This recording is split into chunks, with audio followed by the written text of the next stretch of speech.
Hello students, तो इस lecture में हम पढ़ने वाले हैं application of heating effect of electric current and electric power and some topics और ओके। अब इस लेक्चर के बाद एक मैं डालूंगा इस चैप्टर के क्वेश्चंस, टॉप 25 क्वेश्चंस डालूंगा जो बोर्ड में आने के चांसेस रहेंगे।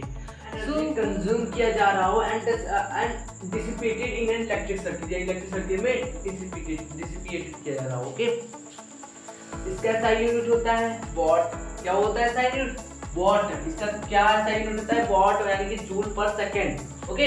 It is denoted by P। इसको P से क्या कहते हैं? पावर में मेजर किया जाता है। तो देखो commercial unit of energy, commercial unit क्या होता है एनर्जी का? 1 वाट आवर। देखो 1 वाट आवर को हम कैसे डिफाइन करेंगे? Is the energy used when 1 watt of power is consumed in 1 hour. देखो जो एनर्जी 1 वाट। हेलो स्टूडेंट्स, तो इस लेक्चर में हम पढ़ने वाले हैं application of heating effect of electric current and electric power and some topics और ओके। अब इस लेक्चर के बाद एक मैं डालूंगा इस चैप्टर के क्वेश्चंस, टॉप 25 क्वेश्चंस डालूंगा जो बोर्ड में आने के चांसेस रहेंगे। वो वाला वीडियो जो होगा वो आपका मंडे को रिलीज होगा। वो वीडियो एकदम बढ़िया सा फोन आएगा, पूरे 25 क्वेश्चन दिए जाएंगे जो क्वेश्चन बोर्ड में आने के चांसेस रहेंगे। तो ये पढ़ लेते हैं कि application of heating effect of electric current ये क्या हो। बता दो अब क्या क्या बताए हीटिंग इफेक्ट के क्या क्या एप्लीकेशन, मतलब कौन कौन से इंस्ट्रूमेंट यूज होते हैं भाई हीट इफेक्ट वो बात ना। जैसे किस किस से हीट प्रोड्यूस होता है, यानी कि कौन कौन से इंस्ट्रूमेंट कौन कौन से एलिमेंट से हीट प्रोड्यूस होता है। इधर देखो तो पहला हो गया इलेक्ट्रिक फ्यूज। अब देखो इलेक्ट्रिक फ्यूज जो होता है ना उसमें क्या होता है, देखो इन एन इलेक्ट्रिकल इंस्ट्रूमेंट, ये एक इलेक्ट्रिकल इंस्ट्रूमेंट है। Due to sudden rise current the instrument gets burned down with some result in a fire. देखो इलेक्ट्रिक फ्यूज क्या होता है, देखो कुछ सडन रीजन अमाउंट का, देखो करंट का अमाउंट बढ़ने के मतलब सडन करंट का अमाउंट राइज हो जाए तो इंस्ट्रूमेंट क्या होता है वो बर्न कर जाता है और सम टाइम वो मतलब आग भी पकड़ सकता है ना, ये कर सकता है okay. Conducting wire with low melting point, जो कंडक्टिंग वायर होता है उसका लो मेल्टिंग पॉइंट होना चाहिए। इस कनेक्टेड इन सीरीज और वो सीरीज में कनेक्टेड होना चाहिए with circuit to avoid this type of accident, इस एक्सीडेंट को अवॉइड करने के लिए okay. When the current rises the wire melts, जब करंट राइज होंगे तो वायर क्या हो जाएगा, वायर मेल्ट हो जाएगा। क्या हो जाएगा? मेल्ट, यानी कि पिघल जाएगा ओके। वायर मेल्ट हो जाएगा ड्यू टू एक्सेसिव हीटिंग, मतलब कि बहुत जो ज्यादा हीट जो प्रोड्यूस होते हैं उससे क्या होगा, जब करंट ज्यादा रिलीज होगा, जब करंट ज्यादा अमाउंट में प्रोड्यूस हो जाएगा, ज्यादा अमाउंट में आपके हाउस या यानी कि घर के अंदर आने लगेगा तो क्या होगा, ये जो वायर रहेगा वो मेल्ट हो जाएगा। क्या हो जाएगा? मेल्ट हो जाएगा और एक्सेसिव हीट के कारण वो क्या हो जाएगा? मेल्ट हो जाएगा, जिसकी वजह से भाई करंट रुक जाएगा, अदर इंस्ट्रूमेंट को नुकसान नहीं पहुंचेगा, कोई भी उसमें खराबी नहीं आएगी, तो ये सब हो जाता है ठीक है। दस ब्रेकिंग द इलेक्ट्रिक सर्किट, और वो क्या कर देगा? इलेक्ट्रिक सर्किट को ब्रेक कर देगा, जिससे हमारे बहुत सारे इंस्ट्रूमेंट्स, बहुत सारे इलेक्ट्रिकल इंस्ट्रूमेंट बच जाएंगे, जैसे फैन हो गया, ट्यूब हो गया, सब चीज बच जाएंगे। तो ये मेल्ट हो जाता है इससे ओके, जब ज्यादा अमाउंट में करंट घर के अंदर आपके एंट्री कर रहा है, यानी कि आता है भाई हाँ।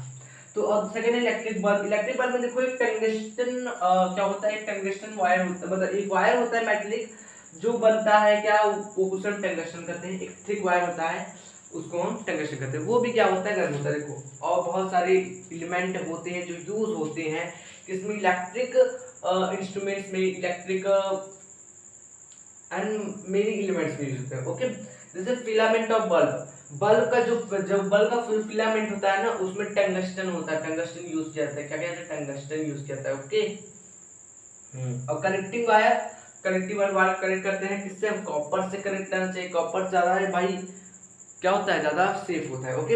हीटिंग एलिमेंट नाइक्रोम हो गया, जैसे हीटिंग एलिमेंट में नाइक्रोम का वायर हमें यूज करना चाहिए। किसका यूज करना है? वो नाइक्रोम का वायर हमें यूज करना चाहिए हीटिंग एलिमेंट में। फ्यूज वायर में पीवी अलॉय यूज करना है। फ्यूज वायर जो होते हैं, जो फ्यूज होते हैं ना उसमें हमें पीवी अलॉय यूज करना चाहिए, पीवी अलॉय वायर यूज करना चाहिए। तो ये थे application of heating effect of electric current. उनको भी थोड़ा सा देख लेते कि इलेक्ट्रिक पावर भी क्या होता है, यानी कि electrical power, what is electrical power okay. So the rate at which electrical energy is consumed, एक मतलब देखो इलेक्ट्रिकल एनर्जी कंज्यूम किया जा रहा हो and dissipated in an electric circuit या इलेक्ट्रिक सर्किट में डिसिपेटेड किया जा रहा हो ओके। इसका SI यूनिट होता है वॉट। क्या होता है SI unit?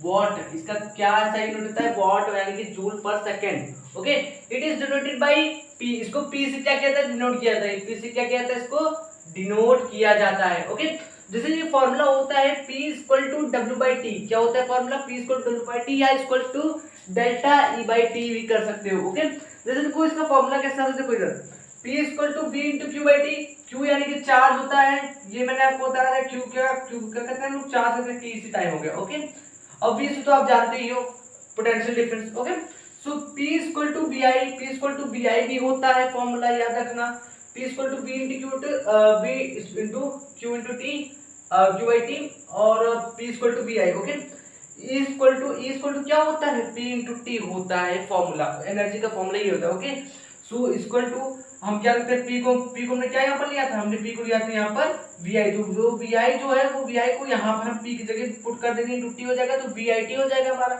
Okay, so E equal to IRIT हो गया।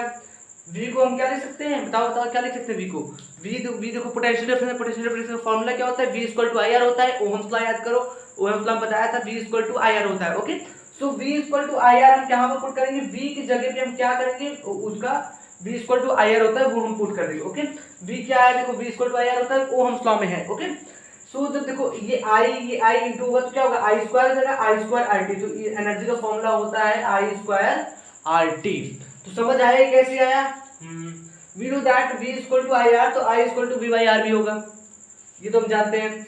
Putting I equal to V by R, I equal to V by R को हम पुट करते हैं तो क्या होगा, V equal to V by R, I की जगह पुट कर दिया हमने, तो equal to V equal to V square by R, एक फॉर्मूला ये हो गया। ओके, सो ये आपको समझ आएगा फॉर्मूला कैसे निकलते हैं। देखो इधर हमने निकाला कि फॉर्मूला I की जगह हमने V बाई आर पुट कर दिया, क्लियर नहीं, अब आगे क्या कर दिया, V बाई आर पुट किया तो आंसर हमारा आ गया V into V by R, तो V इंटू वी कितना होगा, V स्क्वायर हो जाएगा, V बाई आर आपका आंसर आ गया। ओके, सो ये था इलेक्ट्रिकल पावर, क्या था, इलेक्ट्रिकल पावर। ओके, इसका सही यूनिट है वॉट, इसको डोनेटेड किया जाता है P से। Electric energy, what is electric, तो इलेक्ट्रिक एनर्जी होता क्या है, तो हम देखते हैं electric energy. Okay, so energy used by a circuit, किसी सर्किट के द्वारा एनर्जी यूज किया जा रहा, और वो एनर्जी किसमें यूज किया जा रहा हो, अलाउ करते हैं किसको, करंट को फ्लो करने मूव किसमें, सर्किट में। Okay, so it is a product of power, देखो ये पावर टाइम और पावर का क्या होता है प्रोडक्ट, ये फॉर्मूला था ना E equal to P into T, तो ये वही लिखा है, it is the product of power and time. Okay, so measured in watt and hour, इसको किसमें, वॉट हावर में मेजर किया जाता है, इसको किसमें मेजर किया जाता है, वॉट हावर में मेजर किया जाता है। तो देखो commercial unit of energy, commercial unit क्या होता है एनर्जी का, 1 वॉट हावर। देखो 1 वॉट हावर को हम कैसे डिफाइन करेंगे, is the energy used when 1 watt of power is consumed in 1 hour। देखो जो एनर्जी 1 watt पावर को क्या करने के लिए, कंज्यूम करने में लग रही है, जो एनर्जी 1 watt ऑफ पावर को कंज्यूम करने में लग रही है इन ऑन 1 hour, मतलब 1 घंटे में 1 watt hour को कंज्यूम करने में जो एनर्जी लग रही है उसको हम क्या कहते हैं, 1 watt hour कहते हैं। So is the energy used when 1 watt of power is consumed in 1 hour? So it is called 1 watt hour. The commercial unit of electric energy का commercial unit होता है kilowatt hour। क्या होता है, kilowatt hour। और इसको हम क्या कहते हैं भाई, इसी को हम क्या कहते हैं, यूनिट कहते हैं। तो इलेक्ट्रिक एनर्जी का क्या होता है कमर्शियल यूनिट, किलोवाट हावर। तो देखो 1 किलोवाट हावर को क्या लिख सकते हैं, 1000 वॉट लिख सकते हैं, 1 किलोवाट को हम क्या लिख सकते हैं, 1000 वॉट लिख सकते हैं, आराम से लिख सकते हैं। ओके, हाँ, और हावर को हम क्या करेंगे, जब हम उसको भाई अब देखो इसको हम वॉट में चेंज करें तो इसको हमें सेकंड में चेंज करना ही पड़ेगा। तो 1 घंटे में कितने होते हैं, 3600 सेकंड होते हैं, यानी कि 3600 सेकंड होते हैं। तो यहाँ पर हमने देते देखो अभी 3600 सेकंड, अभी देखो ये कैसे इसमें कन्वर्ट हुआ, ये भी आपको बताते हैं कैसे कन्वर्ट हुआ।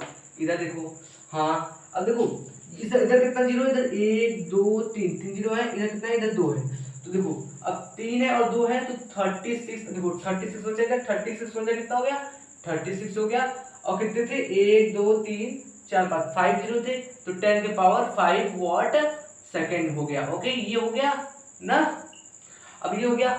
अब देखो पॉइंट यहाँ पर है, ये पॉइंट जब यहाँ पर जाएगा तो क्या होगा 3.6 होगा, और 3.6 होगा ये 1।